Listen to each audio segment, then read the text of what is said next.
Yeah, we're good to go. Yep. All right, good morning, everybody. Hope everybody's doing all right. Go through as many questions obviously as possible. Holding cash and really trying to just wait out the storm. Obviously, I just put up a quick chart of the Qs. I talked about this. Mark mentioned, I think, in maybe the note we've had just sort of consecutive last week. Negative down gaps. We filled the first one this weekend, one briefly yesterday, then reversed. Thus far, I would say the bounce is even rather tepid to begin with in terms of the indexes, and there's just not really many stocks. So just wait out the storm. This is where things can get the back and forth action can really chew you up if you're not careful. I've mentioned this on Twitter. I think I said it Monday. I'll say it again. Look, the market will rally at some point, and you'll probably be underinvested. But if there's no setups, you just wait. And for some reason, I used to be in this camp, the idea of the market rallying while people are in cash. Nobody minds cash when you get a move like we've had the last end of last week and into Monday. But then when it starts bouncing, all of a sudden there's this like Pavlovian response, like I have to buy something. Just be patient, be disciplined. So know that ahead of time. We'll get into some questions here. First one on QTTB. Shirar, or I believe that's how I pronounce it again. Sorry if I'm butchering any of your guys' names. Is asking, can we consider QTTB as a power play or a V-shaped recovery after overhead supply? Is it viable at 40.73? Well, look, yeah, I see what you're looking at. I have this on. Look, I love 99 relative strength, and I like that you're looking at that and something that's holding up really well. So this is obviously marching to the beat of its own drummer here. Biotech name, a little bit of a thinner trader. Only trades less than 100,000 shares a day. Look, if this can tighten up here, I would say yes. Right now, it's just a little bit sloppy and a little bit wide. Yeah, it's about 26%. In terms of the pullback. Yeah. Yeah, so 26%. It's really even a little bit beyond the criteria, which is why I'd like to see it tighten up even more. But this is the type of name you want to have on a watch list. As the market calms down, this is where you'd like to see this, build in a whole, maybe more rounded out right-hand side, or give you some type of better looking entry point. Something like that, where you can start a position coming through here, then maybe you come up, build out a little more, put in a handle. There's a lot of little different iterations and ways these stocks can tighten up. But if something like this builds out while the market's even to new lows, it'll be even better. But that's what I'd be looking for. I just wouldn't be getting too aggressive in anything right now because even this just doesn't have the look. It's too short, especially in an environment like this. I want to see something that's going to be, even tighter. And look, we've had no real accumulation even in the general market, so keep that in mind too. Tapes being dominated by distribution of late. Does ACGL form a low cheat? I don't know what you mean. Or is it, I guess you're saying, is it forming a low cheat? No, not really. This just, again, there's not really a pivot here at all. This is just sloppy. You have these two big outside sort of day reversals, which would get my immediate attention, which tells me there's definitely some supply you're contending with up in this area. Yeah, an 80 relative strength. This probably wouldn't even be. This isn't even on my secondary watch list at this point. Another question saying, you mentioned in a call once that you got in shortly after the COVID lows and tested the waters with some setups that to your surprise started working against a bleak backdrop for stocks. The question is, were these setups still the same? VCP and base with forming a tight right side with a cheat, low cheat, or a pivot. I'm trying to emulate your strategies and was wondering if you give some leeway to stocks when the entire market has broken the uptrend. Most stocks out of COVID were below their 200 or at least 50-day and perhaps not in a stage two. This is a good question. And we can go, so specifically the idea of you don't know what stocks are, you're making sort of some assumptions in terms of, is everything broken? What we did have during COVID was tons of these stocks had, these big breaks and bulges, if you will, which is why it required some time. And then that that expansion in volatility is really what's going to sort of form the left-hand side of the base, if you will, or of the tightening. And that's where you want to see sort of that VCP develop then from that point to the right. So when we talk about, the right-hand side doesn't look right or doesn't have a tight right-hand side, similarly to what we have experienced over the last few days, this is where I want to see what stocks can hold up. It's just a little too early to know. And there weren't not the name that comes to mind.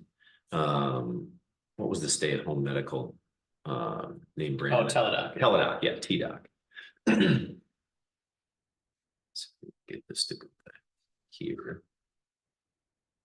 So here was a good example of a name that actually, we had bought this right here, coming out of that pivot.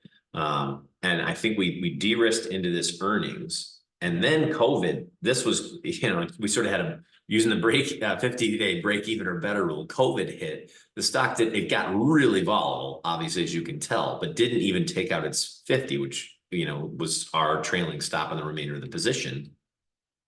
Went to new highs. We wound up even making, money in this name. Right off of the lows, there were no setups. So if we look at the general, but this was sort of the one piece of, inventory, if you will, that we held through the decline. We were in, I think, almost 100% cash with exception of this position. And this is how we generally handle things. We'll have some leftovers, and like we talked about, I think a Monday or two ago, Mark said any positions, we sort of were leftovers, and that's correct, meaning prior breakouts that we bought that we were in at gains. So coming out of that decline, and we can look at, let's just take a look at the general market. We didn't have a valid follow-through day. I want to say, do we have a valid follow-through day on 326? I don't think it was till here. It wasn't till 4/6. I think that's this right. day here. We weren't buying anything, but there were very, very little setups because everything had this wide-looking left-hand side. And you just sort of had to be patient. But what we did do, we saw some signs of accumulation. And look, as a general rule, not always, but majority of the time, and when we're in a really big, this is just a full-on meltdown, sharp cyclical bear market like this, almost a crash. When we get accumulation, we want to try and buy something. Doesn't mean there's always anything to buy. So if there's nothing to buy, we wait, but we're looking at least maybe even in coming days, is there something we can buy? Well, the stock we bought, and we talked about this, for those of you who've been around a while, was Amazon. And it was a little bit sloppy, but this is right here. We either bought it on 4/6 toward the end of the day. I can't remember. We bought it the next day. We can look at that. And then just used this little pivot right here. And honestly, this is not, in a vacuum, not that great of a right-hand side, but is this stop acceptable? Yeah, absolutely. This was something like 5%. And given the volatility we'd seen in the market, you weren't seeing anything that tight. Plus, it was one of these, Amazon was the king of the stay-home stock at that point. If you remember, the only things that were, and this compared to other names, had held up so much better. Well, if you'd been running through your screens, I mean, even, and those of you guys who screen every day, you'll probably notice there have been less names. After COVID, it was, the amount of names that were even screenable were much, much smaller, and the right sides were all really volatile. So this was one of the tightest things we could find. Plus it was, again, king of the stay home names. All right, let's place our bet right here. Well, the stock just within a few days just took off. I think we put on a 20 or 20. I mean, Yeah, we made our whole bet right there, just saying, okay, we're going to make our bet in Amazon. Things are really volatile. If Amazon can't work, nothing's going to work. Well, yeah, within a few days, we were up, pretty big on the position. Then we're adding a few more. And similarly, we really didn't get aggressive though. Back looking at, this chart again, we really didn't get aggressive till probably May over in here. And I remember it was actually right around Memorial Day. I was doing my screening work away from, I was on a weekend away somewhere, and I was like, holy smokes, there's started to be a lot of right-hand sides. And as the market calmed down coming after this lows, is exactly small microcosm of where we are right now. And a really important lesson.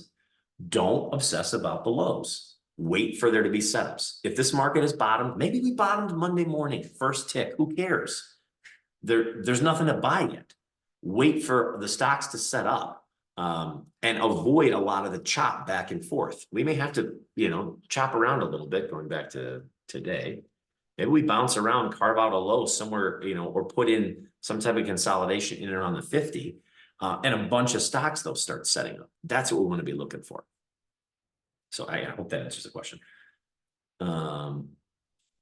Gabri's saying, when new setups will form and break out, will you start small all over and play them, or do you first want to see a few work, then restart small? No, if we start seeing some setups, we'll dip a toe. We might take a pitch or two, but we're not just going to wait for new ideas to completely start working in order to buy, something. We're just going to start small. Or like I just gave the example, sometimes you guys ask, well, do you buy 4 small positions, 1 bigger position? Well, after COVID's example, we just bought one decent sized position, sort of making our bet on, if this can't work, nothing works. We do that sometimes too, and maybe even a situation that's a power play or a high RS situation. Hey, can't make money here, I'm probably not going to make money somewhere else. And sometimes those work and sometimes they don't. It's more, again, gauging the action. The most recent action from Focus List, one, there is no Focus List to speak of right now. There's our first problem. Then, once we start seeing some names, do we start seeing any pivots anywhere really working? And then, like I said, too, there's no accumulation in the market to speak of right now. So we want to see that dynamic shift as well. Well, and I think too, it depends on where you are, for the year. Are you in a strong position where you're still up, or how are you in the hole? If you're in a hole, you want to be slow to, move into the market, because you don't want to make that hole any bigger than it already is. So you got to be really careful. But if you're trading from a place of strength, maybe you're still up on the year, a good chunk, and you just giving back some open trade equity, well, then you're in a little bit of a stronger position to, maybe start small, but then look to get aggressive quickly. Yeah, exactly. Not back to the current day.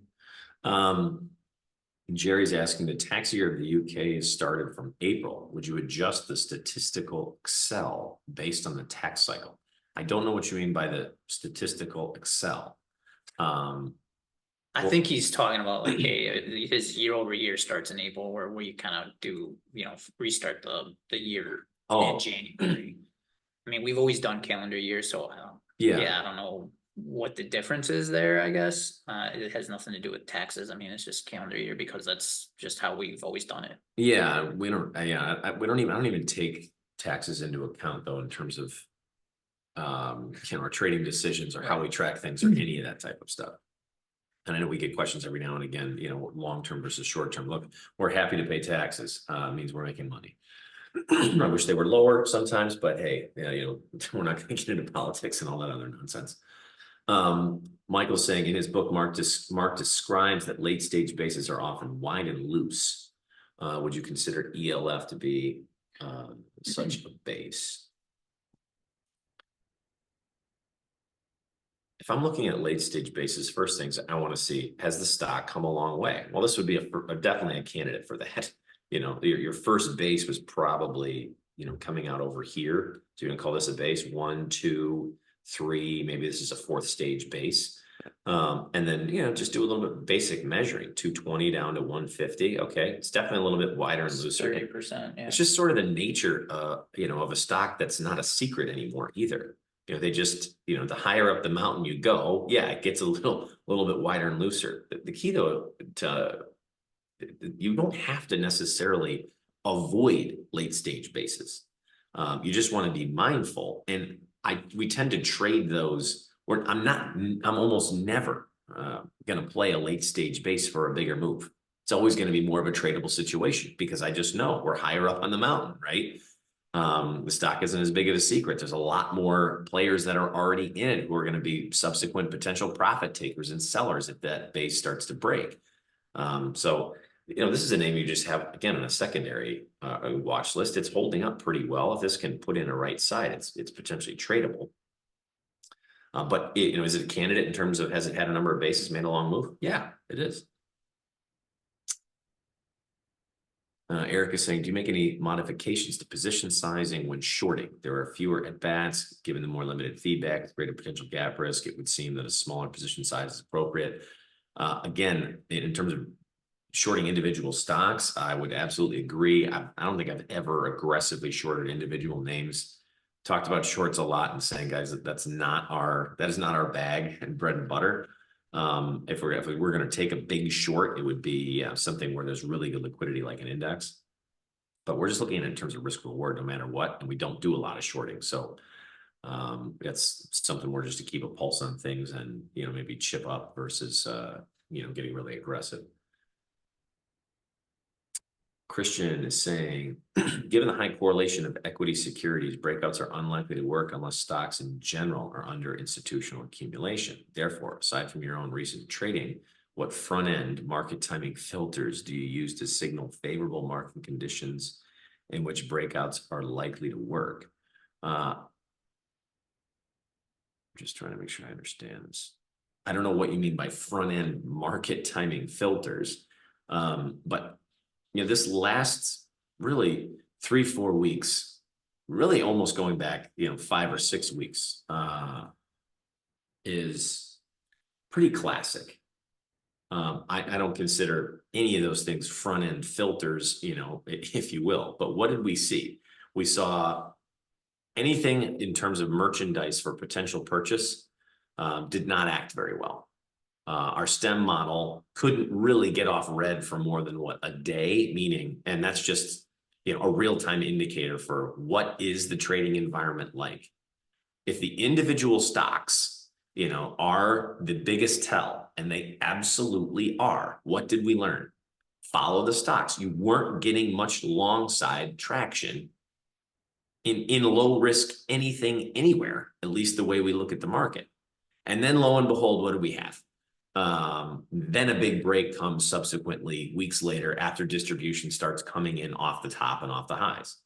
I've just seen this so many times. I mean, when we used to run a CTA, just trying to put people in conservative allocations in terms of just getting along the market and avoiding big downdrafts, and everybody's questions, Brandon can corroborate this, was always, well, how can you be sure that you're going to miss the big whatever? Stocks will tell you, was always what we used to say. No one believed us.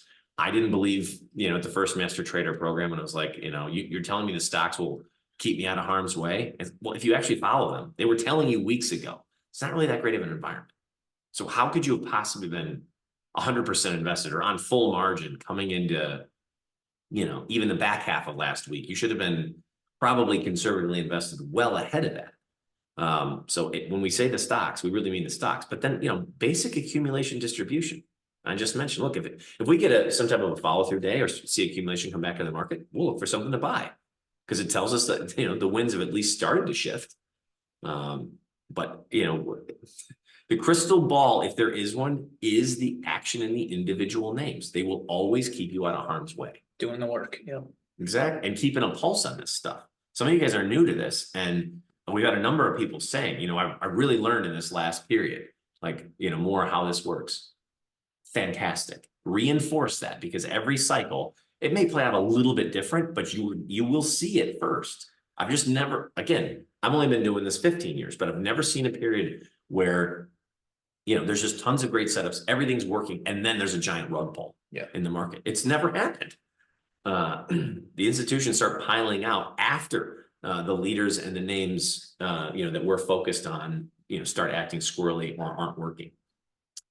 Mark is saying, or is asking, excuse me, would LBPH be considered a potential power play? Yeah, this is one that's held up well as well. This one I like even better, say, than the other example we showed.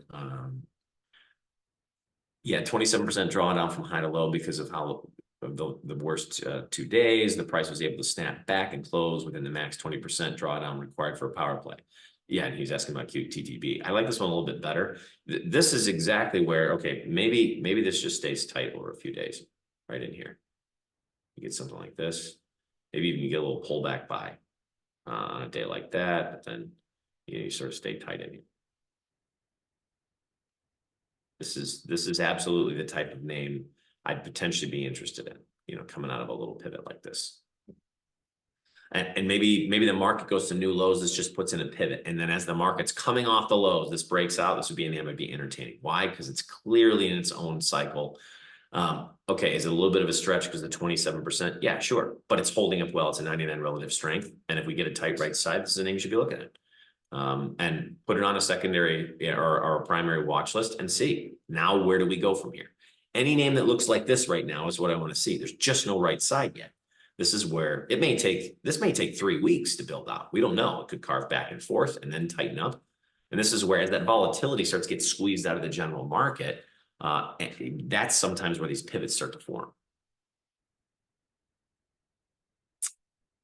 Jerry's saying, can you please help me understand how the Mid-Range Select portfolio is only down 3.33%? If you do the math for all these losses, the calculation ends up closer to a 5% loss. Well, listen, we posted all the trades and the account statement, and the difference would just be, whatever we've earned on the cash. Yeah, we started with, $800 in cash from our broker putting our money in a money market fund, which we didn't even, it's not like we moved that into it. So listen, we're talking about a difference of what, 1.7% or 6-7% or something like that. I mean, is it that big of a difference? Yeah, technically you're right. We from the highs, we're off 5%. From the $100,000 starting point, we're down 3.3. So Hill's saying, can you critique the setup of PRMW? Buy price of 8.1 with a max stop loss of 729. 729. Okay, right there. So you were buying, I guess, coming.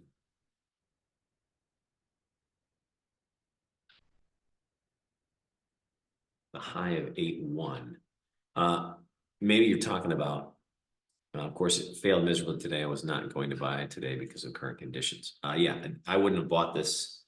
If this had, okay, you're saying if it stayed tight here, could you have played this little pivot? Maybe. Again, this, it just feels forced given the environment. It's really short. You're running into, whatever this big reversal was here. It's not that well built out. And this is the type of name I would expect to be holding up. Or actually, this is non-alcoholic. So maybe this is something different. I was thinking this was like an alcohol name or like a consumer staple, flight to safety. Look, keep it on the radar. It's just, look in an environment like this, do you want to be playing really, this is a 2-3 day little pivot in a name. I think you're better off waiting. This is the type of pitch I would absolutely take in an environment like this, even if it was a name I potentially wanted to own. Also asking about WRB. Yeah, same commentary here. Yeah, look, could you have tried to play this? This is just sloppy. And in this environment, and now plus you're running into this reversal, which was, pretty big and nasty. I would expect this to stall out and build out more. Let's see. Bob saying, working with Greater, I added to my IWM position on March 27th. Would that be considered a late buy? All right. Well, I like that you're going back now and looking at it, because you're saying you added right here. I actually like this buy, that add. I wouldn't call that late at all. And looking, sort of going, let's go back a little bit here. Get rid of that.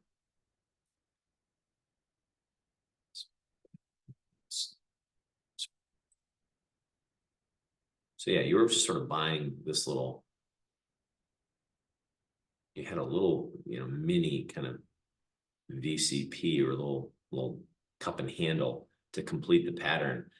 Yeah, I like this. I know, look, it's an index, so you're not going to get a ton of alpha out. You're not going to get really any alpha on this because it's the index itself. But versus say, if you want to top up the position, I can't remember where were we buying this. We were buying this coming, I want to say right in here somewhere. It was turning back up from this pullback buy, I think, for the platform. And so this is a logical spot to add, and then you raise your stop on the whole position. So if I've been buying initially here or maybe through this breakout, I think that's a good add because the chart's improving. It didn't work out, but again, the ends don't justify the means. Where if you'd be really aggressive, you could have put the stop on the add right here or in that spot. So I would grade that as a good buy. Yeah, 226 is one about that. Roberto saying, can you review my SN trade? That's Sharp Ninja. Let's go back to current day. I'm on November 28th. Okay, we're gonna have to. Right. 28th, right here. Stopped out on November 30th. Okay, so you bought this, got right out right here. So obviously you're being really tight. Re-entered January 5th, stopped out on the 17th.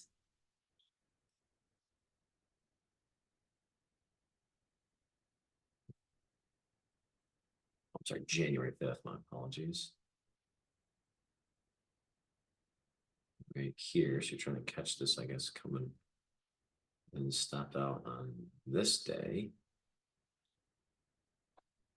I know you guys trade SM profitably during those times. Can you tell me what you did differently or how you handled? Thank you very much. No, let's just go back a little bit again, a few months to get a better perspective of what the right-hand side looked like when you were buying this. So you were buying.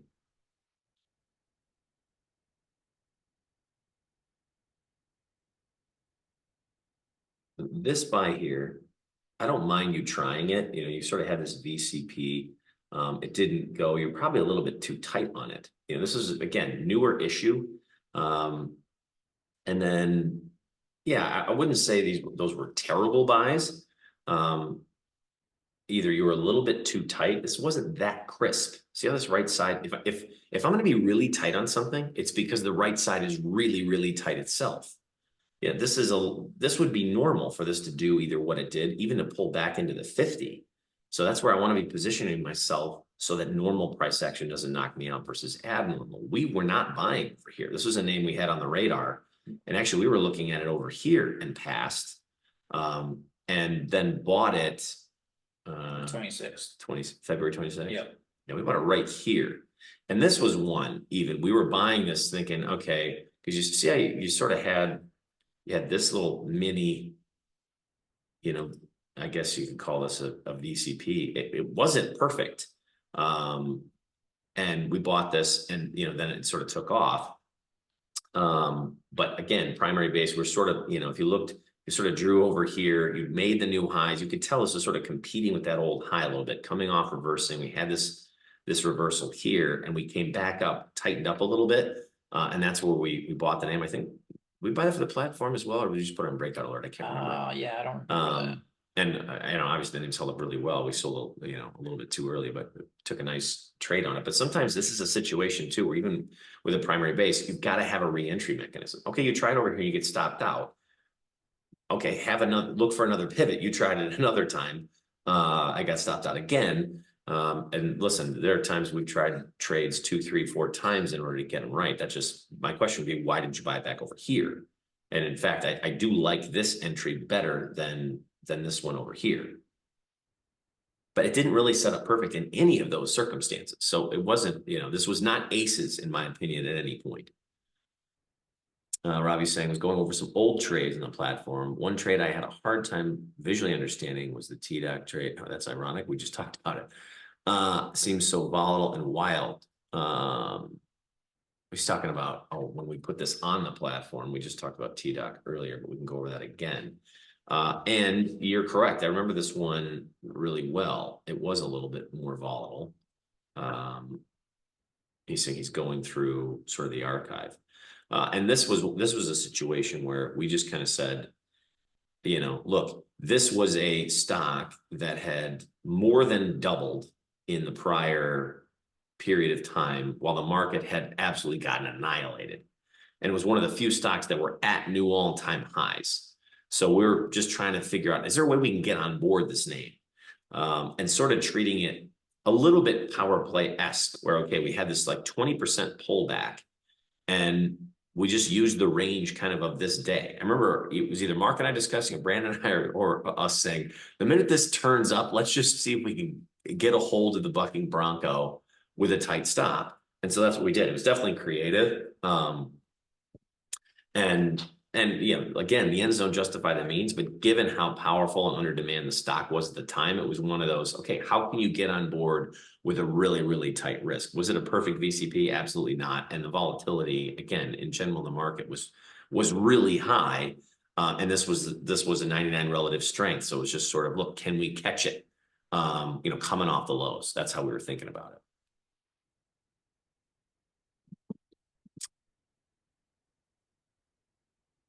CG and Carlos saying, thanks for life. So 2 questions. Besides breakouts not working at the usual percentage, what other factors do you consider when deciding to reduce exposure into the market? Well, even more so than breakouts not working is the actual positions you're holding putting you under pressure. Breakouts not working should keep you, from increasing, obviously, or getting too aggressive. But the biggest thing is, look, when you start feeling pressure, that's when you got to move, especially if you're carrying too much risk.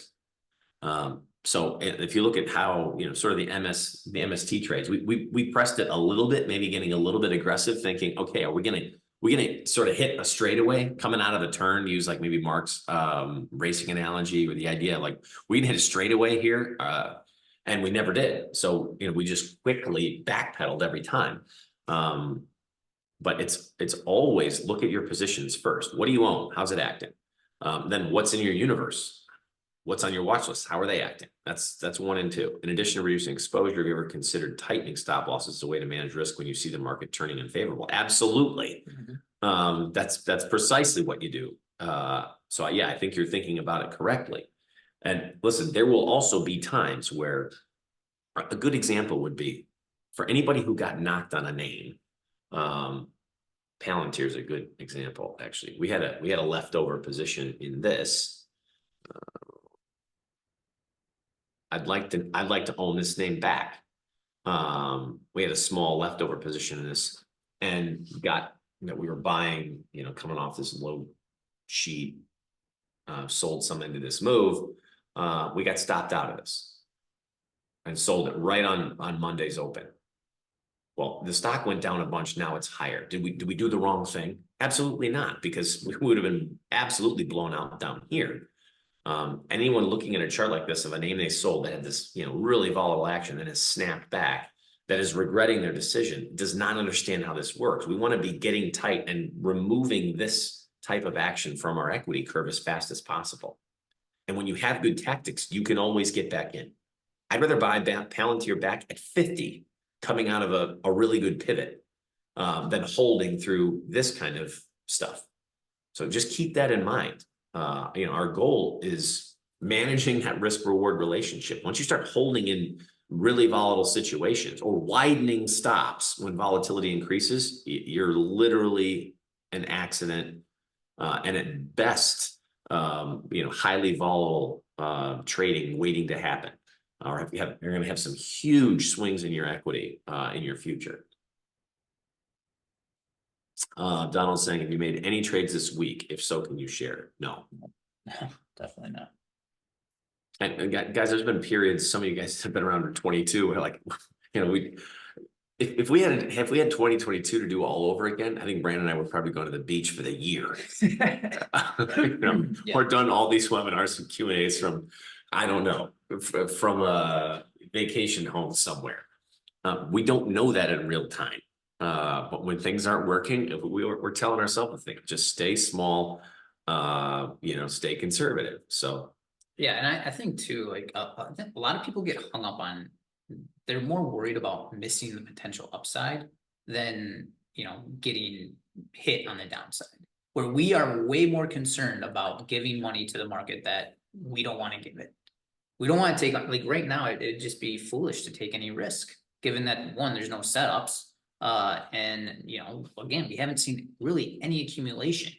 So, this idea of, we're doing the work, of course, we're looking for, stocks that are holding up, and that's what everybody should be doing, is trying to gauge what's holding up, what's got relative strength right now. But again, we are always more concerned of what is the risk in the market versus, oh gosh, we're going to miss out on something.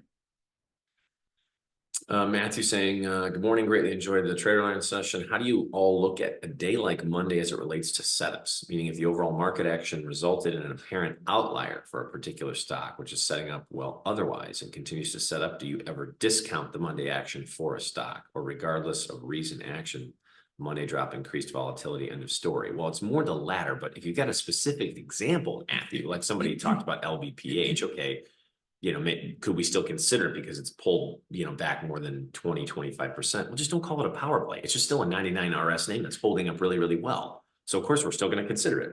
Well, Palantir is a good example right here, right? I mean, yeah, that Monday's gap down plus the reaction on Tuesday, and then we had positive reaction to earnings. But listen, does that look like a ugly 2 days? Absolutely. But it closed strong, and now it's rallying back up to the old highs. We want to see if it can set up. So we're just gonna now we're gonna discount it, but it's gotta meet our criteria. Yeah, now we're gonna need some type of a pivot here. Like we're not just gonna. And this is the big mistake a lot of people make. Again, the stock they want to own or they owned is now going back up, and they don't own it, so I got to buy it. And to me, it's listen, nothing trumps discipline. And the way we really look at this whole thing is. Look, I used to look at periods like Monday and things like that as like, oh no, now we're not going to be able to make money for a bit. Totally the opposite. No, this is literally paving the way for a really good opportunity because it just shook out a bunch of weak hands. Those are people that are going to have to rebuy, including institutions, and anyone who isn't disciplined is going to get carved up in the meantime, waiting while you and I and everybody else who really knows what they're doing and is disciplined has the patience to wait with their chips intact, and then are going to be there when the really good risk reward situations present themselves.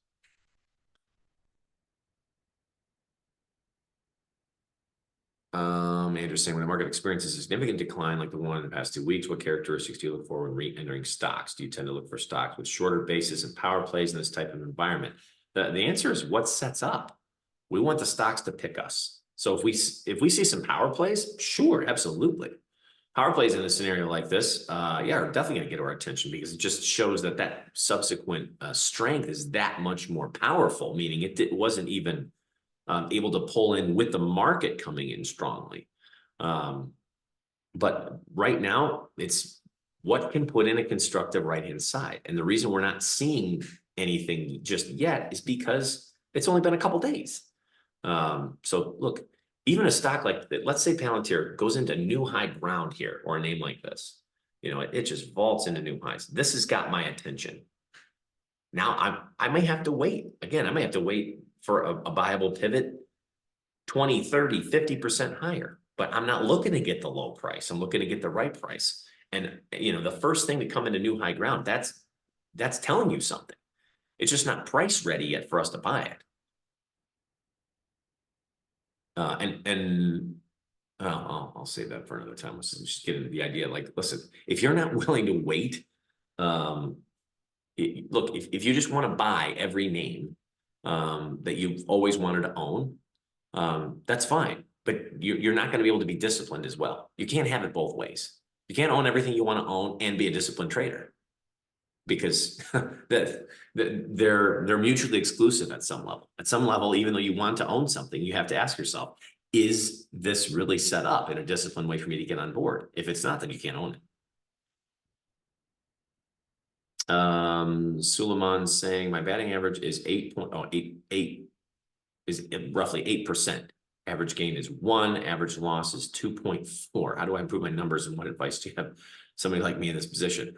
Well, yeah, everything needs to be inverted in terms of, so basically, look, you're just in a period where, you're similar to the MST trades, gotten almost no traction. You haven't had any winners yet. So that'd be the first thing. Not seeing any of the trades, I would say, listen, your average loss is the only thing. You try and keep that intact. But 2%, 2.5% average loss is great.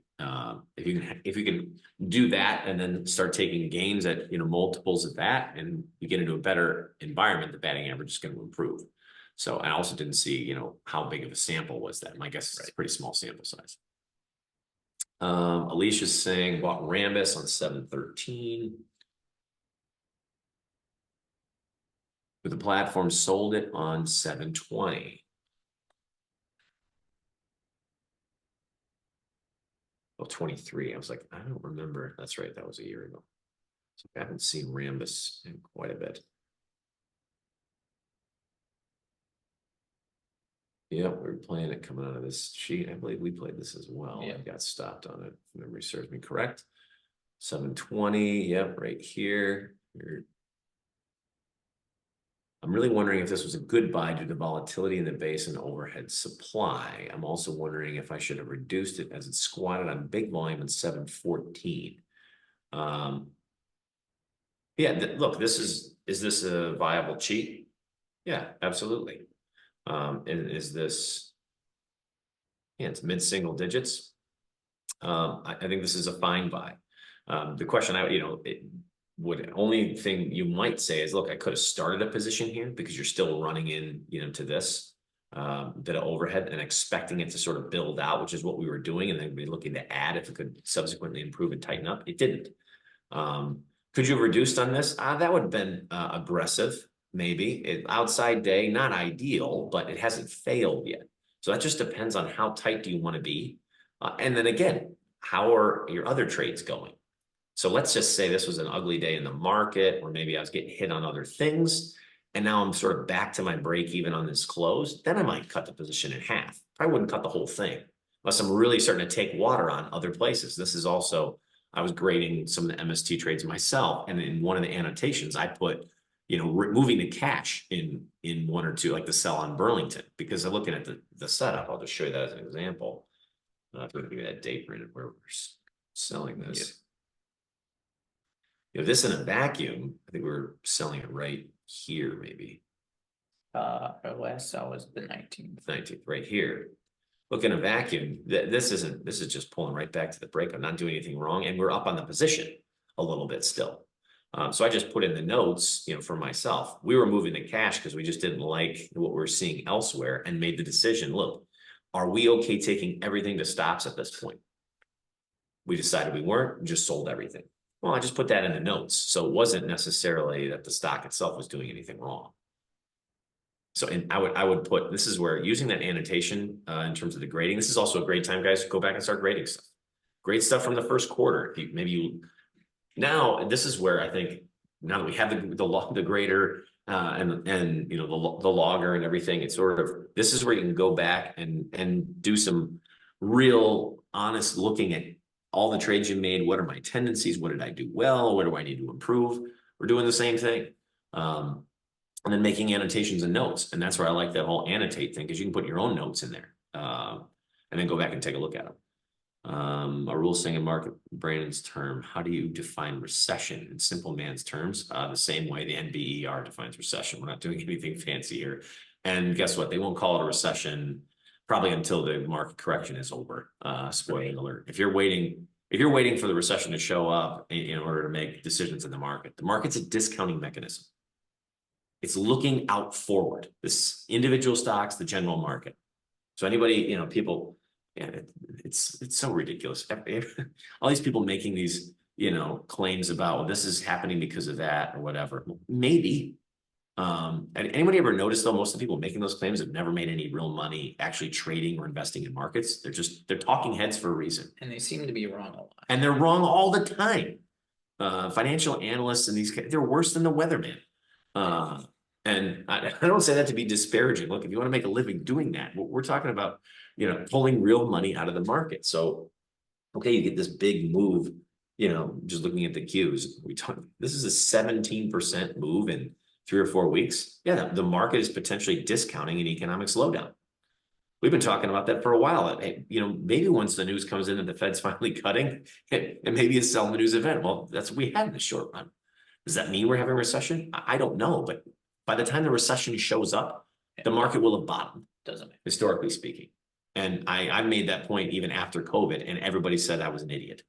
Anywhere other than this platform. Anytime I said, like, look, is it possible that the worst of the economic crash is behind us, in May, June, July, August, September, October, November, December, when there were stocks setting up and breaking out everywhere and nobody wanted to listen to us. And by the time everybody wanted to buy the setups because the recession was over in mid-21, guess what? The trading environment was awful. And guys like Mark Minervini were saying, danger, caution, You know, we're losing members of the herd and the top is close, and everyone on Twitter told him he was an idiot, and then we went into a bear market. So I wouldn't listen and pay attention to much of that stuff. I'm just speaking from experience. And I love it when people are start calling for end of the world recessions. I think I tweeted this morning. If anybody watched the interview Mark and I did with Jared Dillian on Real Vision 3-4 years ago, I think he's calling for an 07 type bear market. It's like wonderful. I love hearing that stuff. Kava is saying in 21, when Mark won the US Investment Championship, heard him say he started taking 5% gains. Does that mean that on those trades, he was adhering to a strict 2-to-1 risk reward ratio and looking for setups with max 2.5-3% stops? Well, Mark was just trading that first. What we were seeing in 21 was there were plenty of breakouts. There just wasn't as much follow through. So I'm, you know, not speaking exactly to all the individual trades, but he was just probably being even tighter than that, is trading that first little quick move, selling right into it, turning it over and moving on. Abdul Rahman's asking about VIRT. Building a base, do you see it as a candidate? Not yet. It's a little too short. And again, this is, you know, a few weeks. I wouldn't call this a real base here. A rule saying couldn't understand when Mark Minervini said the scenario is changing from inflation to recession. Can you throw some explanation around it? Would be helpful to understand. Well, absolutely. You know, it's just like I just mentioned. Listen, for what was the entire reasoning of all the Fed, you know, rate hiking cycle of 22 and into 23 was, you know, to tame inflation. Inflation was the big boogeyman the market was worried about for the longest period of time. Well, and again, if the market is a discounting mechanism, what we're seeing is that not only are the fears of inflation, you know, not the real issue, it's the fact that they're cutting maybe that, you know, they overcooked the turkey in terms of all the hiking, that they have, you know, started a contraction and a potential slowdown in the economy due to all the tightening in rates. So yeah, all of a sudden, where people thought the Fed cutting, that's a good thing. Now everyone's saying, wait a minute, if the Fed's cutting and they're cutting aggressively, is that because the market in terms of the economy is really rolling over? And that's exactly why, you know, Friday things got exacerbated when the unemployment number came in softer than people had anticipated. It was a Thursday, you know, we had ISM come in weak, and Friday jobs came in weak, and all of a sudden everybody started saying maybe the Fed's behind the curve, and not only should they, you know, be cutting, but they should be cutting aggressively. Well, we're going to have to wait and see, but the reality is, you know, the Fed's dual mandates inflation and growth, and now the focus has shifted from inflation to potential growth issues. The other thing, though, even guys, let's say we have a terrible recession. Maybe it's horrific. Bull markets and great bull markets are born out of recessions. That you should be welcoming a recession, even if we have to, you know, maybe the market discounts, you know, a nasty recession. At some point, the market will look through it, start rallying, and it will be a great opportunity. So don't be worried about recessions or any of those type of things. Just again, you don't have to know this stuff. If you follow the action, the market, there's an intelligence at work in the market, and that's what you really need to, you know, get good at looking, reading, and understanding, and ignoring, you know, all these other headlines, because they lag anyway. And to my point earlier, Rule, if we are in a recession, they'll call it ex post facto months later. They'll just say, the recession started in March. So it doesn't do anybody any good in real time. Christian saying he has a position in Dole. Let's take a look. Seems to be doing well last couple of days compared to the market. Yeah, I would agree with that. This is the type of name that generally, you know, sometimes holds up well. It's a consumer staple, you know, fresh fruits and vegetables, that type of thing. There's just no base here, though. And there's no pivot, there's no base. So give it some time. Ethan saying, I know you stated earlier to be patient. How long do you think we have to wait, or what would be the telltale signs? Setups is the first thing. And listen, one of the biggest rules I would tell anyone, whether if they've never traded a stock ever, is once the market starts becoming dominated by distribution, raise cash. If you don't even have a risk management plan, every major decline, study this. Go look at the Dow chart going all the way back to 1900, or however far back you have it. Every major decline starts as a correction where distribution starts coming in off the highs. Well, until we see that dynamic, and every rally, this is why, things like accumulation days, follow through day rules, all that kind of stuff. If you've read about O'Neill's books, and Mark mentions them as well, you're not going to have a major rally without some type of accumulation coming into the market. So yeah, wait, be patient. How long? As long as it takes. And the longer we have to wait, the better it's going to be, because the more skeptical people will be, and the less likely they are to buy the subsequent breakouts and setups that are going to work. Tim saying, thanks for opening comments. Needed to hear that. Always feels like you're getting left behind. I'm trusting the process and knowing the greater reward would be worth it. Tim, you're thinking about it right. And that's where I was making those comments. I've been there. I understand. And everybody has tendencies, that they struggle with. And it just seems that in this type of a strategy where people use cash, or higher levels of cash, you'll hear things like this from the buy and hold crowd. And in order to get a good return, you got to be there for the best days. Nonsense.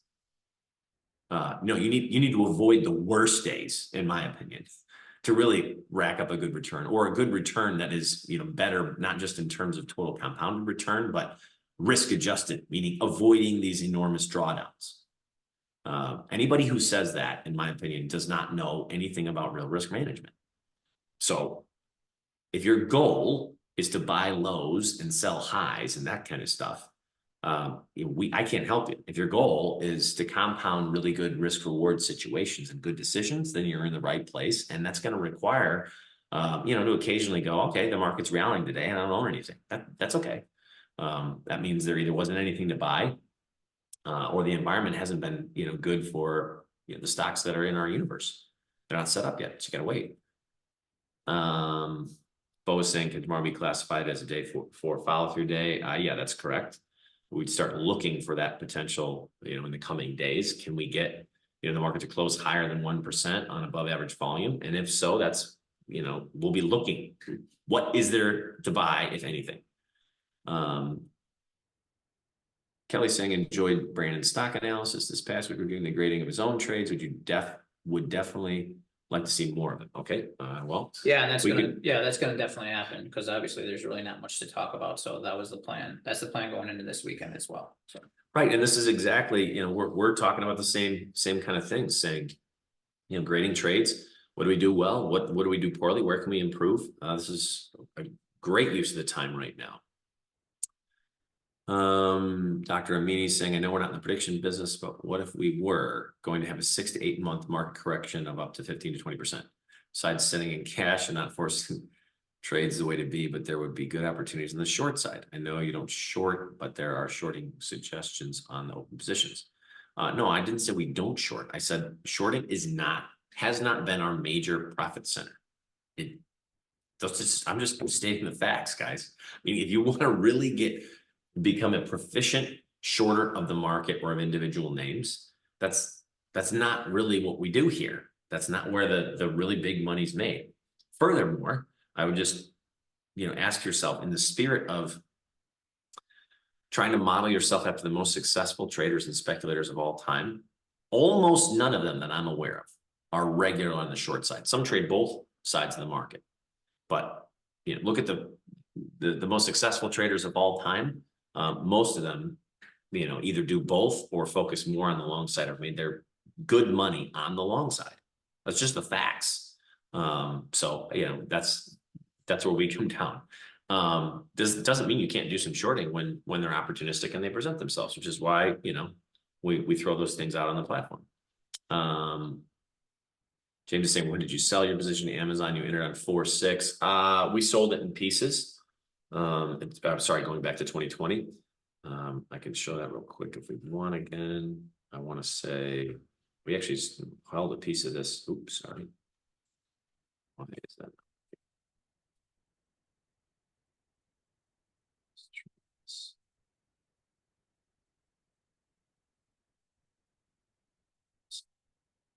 that's probably why. That's probably the issue.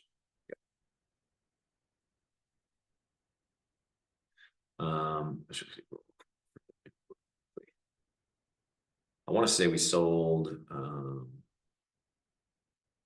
we held a piece of this for a much bigger move. We sold some into this run here. And then up in here, and then I think we held a piece maybe till it took out the low of this base even. I'm trying to remember. I don't remember exactly, look at but it. It was a yeah. nice gain though. It was a decent sized position. Yeah, we wrote it for a while. And yeah, we wrote a portion of it for a while and just sort of like anything. That was a signal though, you know, coming out of a corrective period like that.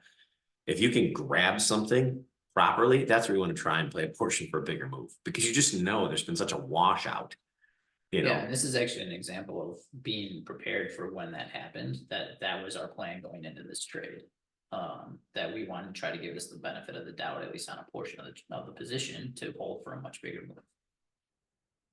Again, we learned that after reviewing a lot of trades where we just kind of sold too early when we came out of a correction. and this is too where the post-trade analysis, I know we talk about those kind of things or whatever, but like living through these cycles and periods is what's going to give you the ability, you know, maybe to play things better the next time around, which is why in some ways you can learn the knowledge, but you can't learn experience without, you know, you can't get the experience without having lived through it.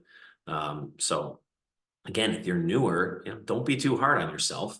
Chalk up each one of these periods and cycles as, you know, sort of just another period or repetition in terms of, you know, what these cycles look like when we go, you know, from, you know, riskier to less risky, or say changing, you know, periods in the STEM model where the stock trading environment goes from favorable to unfavorable. The more you do this, it just sort of becomes a little bit more second nature, where if you're new, you feel like maybe you're in a constant guessing game. That will change with the more experience you get. Harsha is asking, are you noticing any names that held up better compared to the market in the last few days? Oh, well, some of the ones we talked about, LBPH. There was another one. Sorry, I'm switching to the list.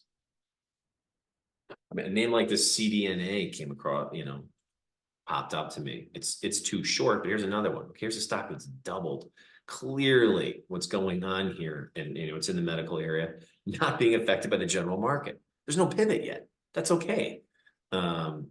Wait for a pivot. Anything that's, you know, holding up well right now, though, even these moves are just really volatile. So this is where we really need some of that volatility to get squeezed out a little bit in order for us to really see, you know, and let the cream rise to the top. You know, we don't have to be in a hurry. Perry saying earnings due out announcements. Question: can you provide a description of each of the information sets, their sources, and what we should be taking away from each? Well, I think we do that in terms of the implied volatility, liquid and very good guy. Oh, whether it's liquid or not. So yeah, I So don't. implied volatility, he's asking, I think, what that means. Oh, I gotcha. So the implied volatility pair, if that's what you're asking, is just simply what is the option market? Pricing in. Yeah, pricing in as far as the predictive move. So let's look at, you know, FTNT, which is obviously a great call to cover. This is also the risk, by the way, of shorts. It looks really weak, and then all of a sudden you get better anticipated earnings. Wham! And this stock ripped. So yeah, in the case of this one, the implied volatility was something like 10.8%. All that's doing is just looking at what are the closest put call straddle, if you will, pricing in. What are the market makers saying or demanding in terms of premiums in order to play that stock? Now, that's not a 100% guarantee. And in this case, there's a good example. It went quite a bit further. That's just a general, you know, rule of thumb we look at least in terms of, again, what is the market pricing in terms of potential for volatility? And then how liquid it is just how liquid the name is, how liquid the option market is what we're using to sort of gauge whether or not how accurate and good that guidance is. But as we've said before, the market surprises all the time. Yeah. So that don't ever, you know, take that as gospel. I have a ton of confidence. Don't have so much. You know, the platform said it was only going to move 10%. Well, what did this 20? Maybe it look closer to 25. So again, and then the less liquid they are in terms of the options, the less confidence we're going to have in that guidance. Well, here's a good example of that, where, you know, this is less likely. You're less likely to get, say, 2-3 times move what the option market is implying in a really, really liquid name. But we've still seen that. We saw it in NVIDIA before it had its first really big smash. The stock kept up 25%, went up 30% of the day, and the option market was calling for like 6. So you still are going to have that. And that is often what causes these big gaps, because somebody is massively offside or caught, you know, in a huge surprise. Again, this is why we're providing that information so you can make the best determination possible. But holding a big position in any type of those announcements, especially without a cushion, is just an enormous risk. Holy smokes, we're getting already on an hour. We'll go a few more minutes. We'll go another 10 minutes here. Let's see, we got a bunch of questions we can get to. When the market's bad, this is from Chris, I still want to trade. Can I decrease both P&L proportionally? For example, if my average loss is 4%, average gain is 10 during bad market, can I use a tighter stop, 2 and 5? Certainly. The problem is, in a really volatile period, Chris, you're not going to be as guaranteed to get a 2% loss when gap risk is massively elevated. And it's funny, if anybody's noticed, like, what's one of the themes of the questions? How long do we have to wait? Can I keep trading? You know, the reality is, if you're a really short-term trader, sure. But again, I would caution that to say, if you're a really low risk directional trader, your risk for getting stopped out increases in an environment like this. So be careful what you wish for. Philippe's asking about spot, if it's viable today. I'm sure it isn't. No, this is an example of volatility widening right now. Is it coming back nicely into the range? Yeah, it is. But there's no real pivot here.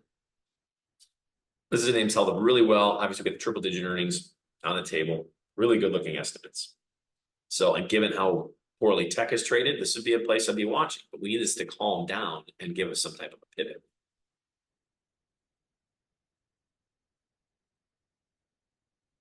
Let's see, James. TMDX is breaking out of a pivot after a great earnings call. Too early to buy today. Yeah, that's another one.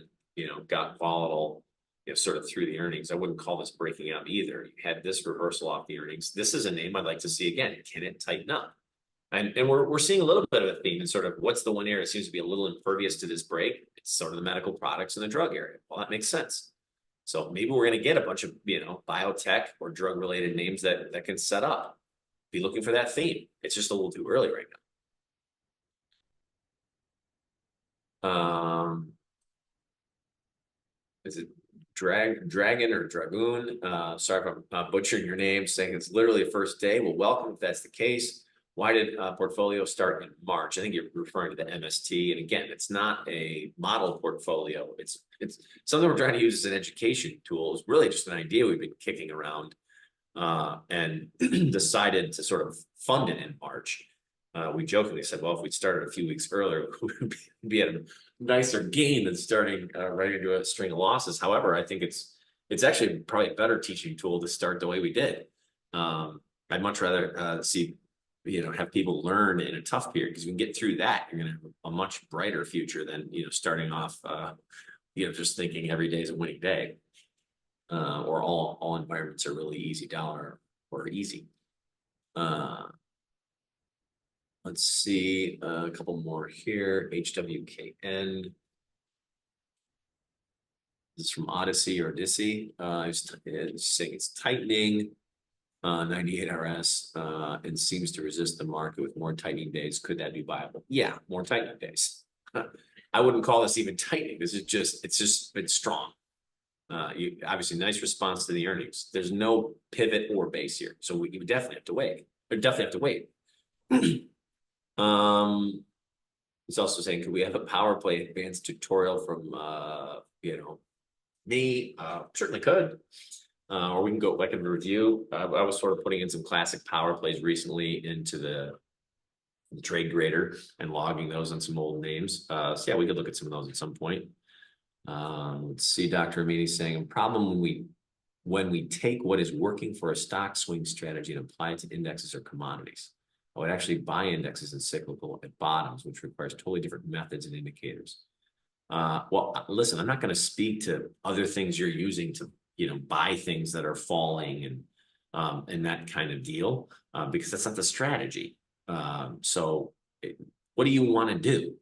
If you want to be someone who, buys at cyclical bottoms, that's not what we do. We're never trying to buy the low price ever, because that's when the market is the most risky. And if you're talking to somebody who's, made all their money never buying a market bottom, never.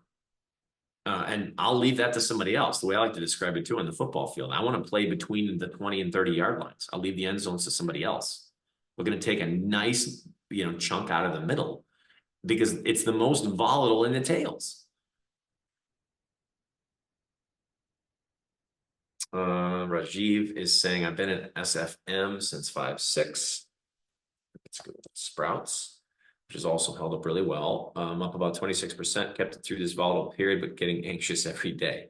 Should I just exit here? Or could I hold it for bigger gains? Seems to be marching to its own drum. Similarly, I'm in Ali for a while. Okay, Rajiv, this is where, we can't tell you what to do. You've got to have that plan, and ideally ahead of time. So let's look at your first buy. You bought at 5.6. I would have never in a million years bought this stock here. Because this isn't a low risk entry. So right there, I have no idea what your plan was. If your plan was to buy this here with a tight stop, I would have never done that. If your plan was to buy it here with a wide stop, I would have never done that. So if I was in this properly, from maybe a pivot like here or here, and it was playing this for a bigger move, it's done absolutely nothing wrong. At this point, I would switch over to one of our recipes in Monalert, like backstopping move, and use a combination of daily under pressure or close below the 50 and the 10 week. Because to your point, it is holding up really well. You had a nice response to the earnings, but this is where you just have to set some type of a trailing or backstop that you're satisfied with. Now, that's regardless of the entry. I definitely think you need to work on your entry criteria. The fact that, the ends justified the means at this point, well, you're in a nice winner. Come up with a plan that you're comfortable with and follow the plan. Enrique is saying, hi, Mark, I bought Hood. 7.15 and got stopped out on 7.24. So I think you probably bought right here. Yep, I was looking at this one as well. Stopped out right there. Okay, so you bought this gap up a little bit, but this again, if say you were being disciplined, 23.20.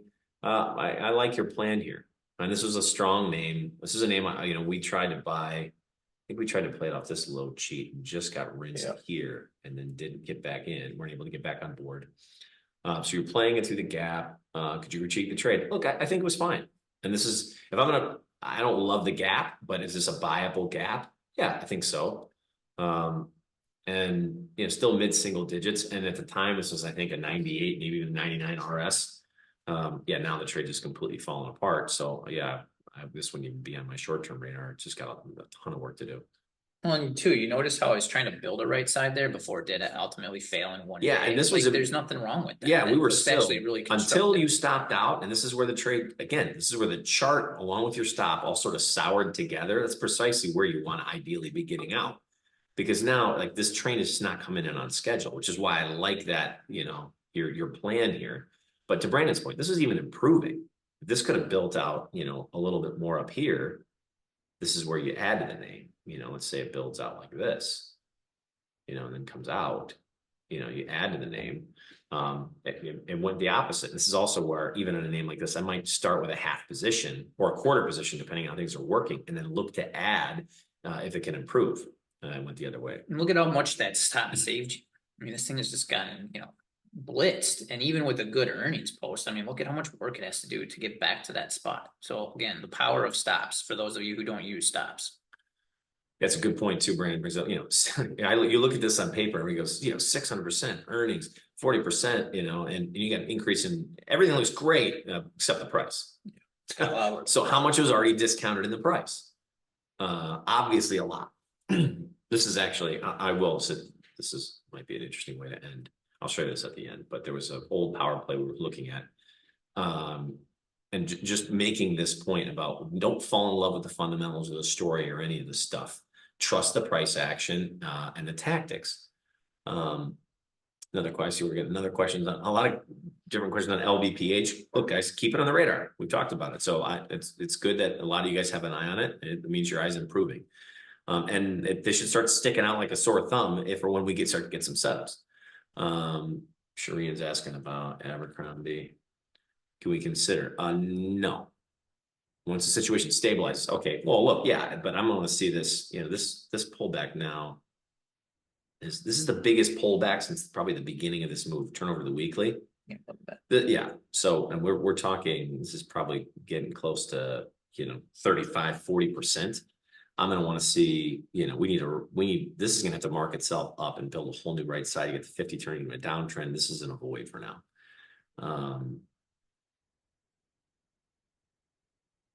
I would like to see these webinars use the new mid-range charting rather than market smith. Is that possible? Yeah, as soon as we go real time, absolutely. We'll be doing that as well. Yeah, it's the only thing that's holding us up. That's the only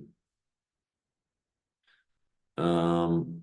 Maria's saying, does VCP work in other country markets like Philippine stocks? Absolutely. And remember, VCP is not a character, it's just or a pattern, it's a characteristic. So, absolutely. Volatility contracting from left to right works in any asset class at any time frame in that regard, and something we're always looking for. Ed is saying, when you say hold for a bigger move, are you referring to holding for, say, something bigger than average swing move? Yeah, exactly. And second, if you say just for a trade, you're referring to something smaller, not necessarily smaller than average, meaning if just a trade, we're much more likely, we get to that 2 to 1 or a multiple of our risk, we just turn it and burn it. All right, we'll end on, someone asked for something in terms of a tutorial. Here's a really good example of something, a trade I was reviewing. I don't remember why, for whatever reason, but I happen to see this even today, on an intraday volume screen that will run every now and again to see what's just moving on volume. This stock, I was like, well, here's a name I haven't heard from in a long time.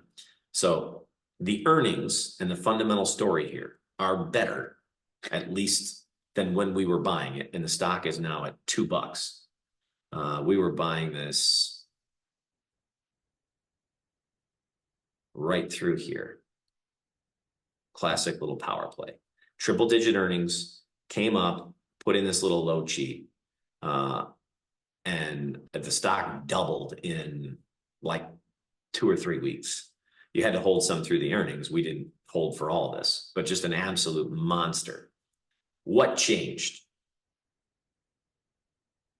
At that, if you look at going back to the earnings box and why don't fall in love with these stories. At that point, I think the stock was just starting to make money. Earnings were triple digits and earned 20 cents. This year, it earned 2 or 3 times more. And the stock is down, I think it's down 99% from its highs, and it's down, 80 to 90% from where we were buying it then. As I've heard Mark say many times, these stocks are pieces of paper. They don't trade on reality. They trade on the perception of reality. So what's changed is the perception of reality. If you fell in love with the story and you loved it, it peaked at 100. You loved it at 80. You must have really loved it at 60. It's a bargain at 40. Gotta love it at 10. By the time you get down here, you're just completely blown out. So this is where, again, not to, continually reiterate the point. There's an intelligent network in the market, and we are selling and long gone before any of this stuff, starts to happen. You look at a weekly of this name. I mean, it was even the monthly. This has just been a one-way trip. And this was tradable, 1 or 2 times, I want to say, up this side. Once it breaks, I hadn't even seen the name in years. It was just more ironic. So good place to end there. Look, guys, keep the powder dry right now. I know there's a lot of people want to do, trading. If you're going to trade really small. The key is in this environment is just not to lose money. or give back what you made. If you didn't do well, or you got, more beat up, chalk that up, as a valuable lesson that you're going to learn going forward. We're going to have a really good environment again at some point. I can promise you that. And it's worth waiting for. So Absolutely.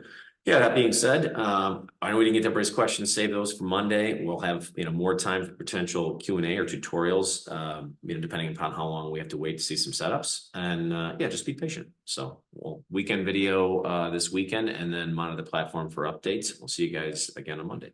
Take care.